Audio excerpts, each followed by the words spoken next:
Hello friends, welcome to our channel. और आज हम बात करने वाले हैं ऐसे स्टॉक के बारे में जो कि आते हैं एग्रोकेमिकल सेक्टर में। तो देखिए, गवर्नमेंट का फोकस अभी मेक इन इंडिया में है, जहाँ पे एग्रोकेमिकल इंडस्ट्री है उस पर अच्छा खासा फोकस है। और आने वाले जो बजट है उसमें भी अच्छी खासी अनाउंसमेंट होने के चांसेस हैं। तो इनके चलते हुए जो ये स्टॉक है उनको आने वाले फाइनेंशियल ईयर में अच्छा खासा मल्टीफोल्ड रिटर्न आने की भी हम यहाँ से एक्सपेक्ट करके चल सकते हैं। तो सबसे पहले अगर हम बात करें तो न्यूज़ में देखिए, न्यूज़ में उन्होंने बताया कि एग्रोकेमिकल्स इंडस्ट्री जो seeks government support for make in India in 2022। तो यहाँ पे उन्होंने बताया है कि यहाँ पे इंडिया का जो जीडीपी ग्रोथ है वहाँ पे एग्रीकल्चरल जो है वो बहुत ही अच्छा इंपॉर्टेंट रोल प्ले करता है। एग्रोकेमिकल इंडस्ट्री जो है ये 30,000 करोड़ की का मार्केट साइज़ लेके चल रही है, जो इनकी कैपेसिटी रखती है कि इंडिया का एग्रीकल्चरल इम्प्रूवमेंट में कैपेबिलिटी में चेंजेस कर पाए। अब देखिए, अगर हम डेटा देखें तो डेटा के हिसाब से ग्लोबल एग्रोकेमिकल मार्केट जो है वो 2028 में USD 281.88 बिलियन तक पहुँचने का इन्होंने एस्टिमेट लगाया है। यानी कि इनका रेवेन्यू CAGR जो है वो 3.8% से बढ़ने का ये बता रहे हैं। अगर ऐसा होता है तो ये जितनी भी एग्रोकेमिकल इंडस्ट्री है उनमें अच्छी खासी आने वाले सालों में बढ़त दिखाई दे सकती है। और यहाँ पे उन्होंने बताया कि इनका जो लॉन्ग पेंडिंग सीड बिल और पेस्टिसाइड बिल जो था, जो गवर्नमेंट ने अभी तक उसके बारे में कुछ भी कंसिडर नहीं किया था, लेकिन वो अभी गवर्नमेंट यहाँ पे कुछ ना कुछ डिसीजन देने के बारे में सोच रही है। तो ये एग्रोकेमिकल इंडस्ट्री के बारे में एक अच्छी खासी पॉजिटिव न्यूज़ हो सकती है। तो देखिए, जिस तरीके से यहाँ पे इनके लिए रोड अहेड हो रहा है, अच्छे खासे इंप्रूवमेंट दिख रहे हैं। गवर्नमेंट भी कंसिडर कर रही है इनका जो मोस्ट पेंडिंग बिल जो 2 डिकेड से अभी तक पेंडिंग ही था। तो देखिए, सबसे पहला हमारा जो स्टॉक है वो है UPL। तो UPL में अगर हम बात करें तो ये है global leader in sustainable agricultural solutions में। इसकी जो लेटेस्ट क्लोजिंग हुई है वो हुई है 824 पे, और ये लार्ज कैप कंपनी है जिसका मार्केट कैपिटल है 64,256 का। अगर हम इसकी बात करें तो इसका देखिए 50+ ईयर्स का एक्सपीरियंस है। CAGR इसका 1 ईयर का अगर हम देखें तो 46.82 है। अगर इसी के साथ हम रिटर्न ऑन इक्विटी देखें तो वो 20.19 है, और इसका डेब्ट टू इक्विटी रेशियो है 1.13, यानी कि बहुत कम है। अगर हम चार्ट में देखते हैं तो चार्ट में देखिए, यहाँ पे जो RSI है ये है RSI की अगर हम बात करें तो RSI अभी चल रहा है 63.61 पे। 60 के ऊपर जो भी RSI होता है वो बुलिश अप ट्रेंड का इंडिकेटर होता है। MACD की अगर हम बात करें तो MACD यहाँ पे बुलिश क्रॉसओवर हो रहा है, ये भी एक है बुलिश इंडिकेटर। अगर हम स्टॉक की बात करें तो ये जो 20 मूविंग एवरेज, 50 मूविंग एवरेज और 200 मूविंग एवरेज, इन तीनों मूविंग एवरेज के ऊपर अभी स्टॉक ट्रेंड कर रहा है। मतलब ये तीनों बता रहे हैं कि ये अभी भी बुलिश अप ट्रेंड में है। तो देखिए, जिस तरीके से यहाँ पे स्टॉक ने बहुत बार ये 704 का जो सपोर्ट है वो मल्टीपल टाइम टेस्ट किया है और ये सस्टेन किया है, इसका मतलब ये जो स्टॉक है वो 704 तोड़ नहीं रहा है। और यहाँ से आगे उसने क्या किया है, ये जो रेजिस्टेंस ट्रेंड लाइन है जो यहाँ पे सेलिंग प्रेशर क्रिएट कर रही थी और यहाँ से कंटिन्यूसली गिरावटें आ रही थी पिछले 6 महीनों से, यहाँ पे एक अच्छा खासा लास्ट वीक में इसने ब्रेकआउट दिया है और इस वीक भी ब्रेकआउट जो है वो सस्टेन कर रहा है। तो देखिए, आगे करना क्या है। अगर ये हल्का फुल्का नीचे आता है 740 के आसपास तो वहाँ पे भी अच्छी खासी बाइंग बन सकती है, क्योंकि यहाँ से फिर एक अच्छा खासा आगे का जो अप ट्रेंड है वो एक फर्स्ट टारगेट जो रेजिस्टेंस का काम कर रहा है वो 855 तक है। अगर ये यहाँ पे 855 भी सस्टेन करता है तो उसके आगे हमें 900 के आस भी अच्छे खासे टारगेट दिखाई दे सकते हैं। तो उसके लिए आपको इसको मीडियम से लेकर लॉन्ग टर्म के लिए अपने पोर्टफोलियो में रखना पड़ेगा, और सपोर्ट हमारा रहेगा ऑलमोस्ट 700 to 704 का।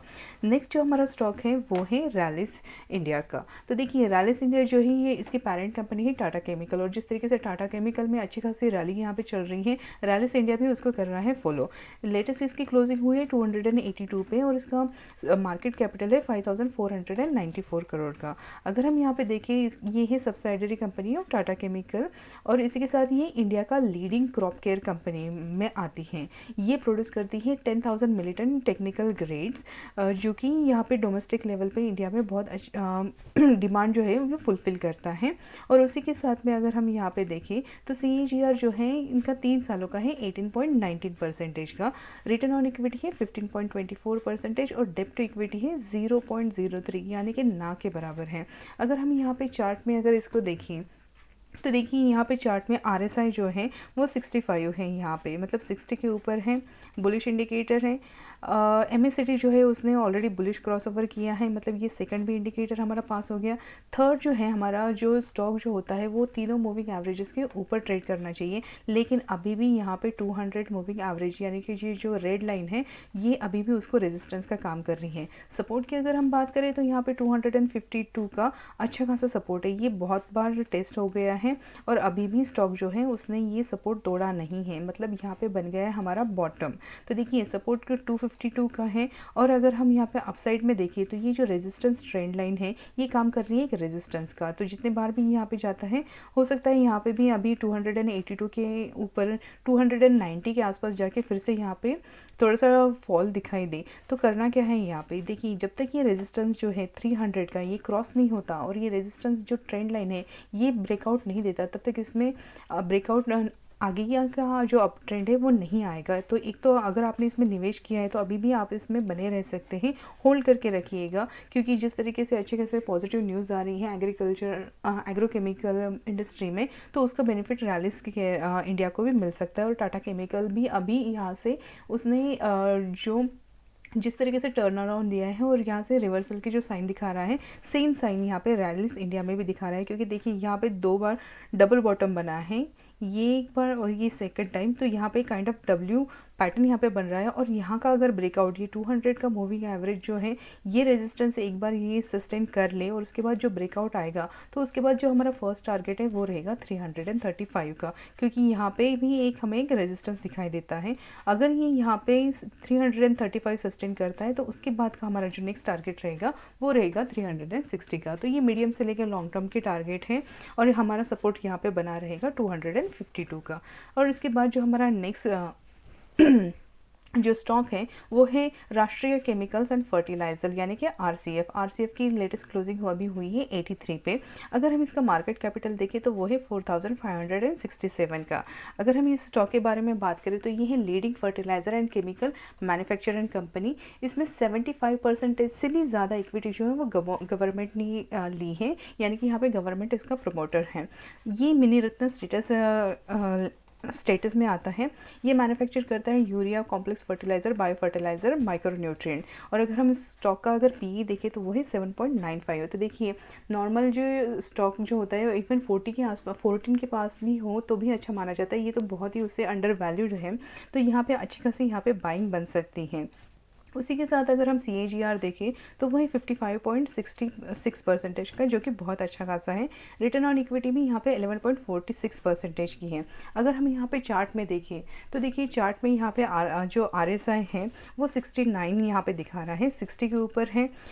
यहाँ पे MACD जो है उसने ऑलरेडी बुलिश क्रॉसओवर किया है, तो ये भी सेकंड हो गया है। थर्ड जो है जितने भी मूविंग एवरेजेस हैं उसके ऊपर हमारा जो स्टॉक है वो ट्रेड कर रहा है, मतलब यहाँ पे तीनों भी बुलिश इंडिकेटर दिखा रहे हैं। अब अगर हम इस स्टॉक की बात करें तो ये जो स्टॉक है ये एक रेजिस्टेंस लेवल और एक जो सपोर्ट लेवल है ये दोनों के बीच में ऑसिलेट कर रहा है, मतलब इसमें अभी भी कोई खास ब्रेकआउट नहीं आया है। तो अनटिल एंड अनलेस ये 86 को जब तक क्रॉस नहीं करता इसमें बड़ा ब्रेकआउट तब तक नहीं आएगा।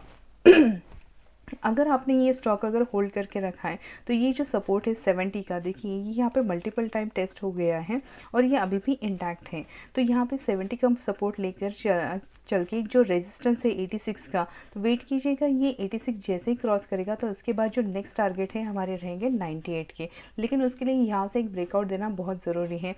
और जब ये 98 का भी अगर जब लेवल तोड़ देगा तो उसके बाद यहाँ पे हमें 100 और 110 के भी टारगेट यहाँ पे दिखाई दे सकते हैं। तो आई होप आपको ये वीडियो पसंद आया होगा। अगर ये वीडियो आपको अच्छा लगा तो हमारे चैनल को सब्सक्राइब ज़रूर कीजिएगा और बेल आइकन हिट करना मत भूलिए, क्योंकि उसी के चलते हुए हम आपको दे पाएंगे कंटिन्यूस उसकी नोटिफिकेशन। और मिलते हैं हमारे अगले वीडियो में। Thank you so much.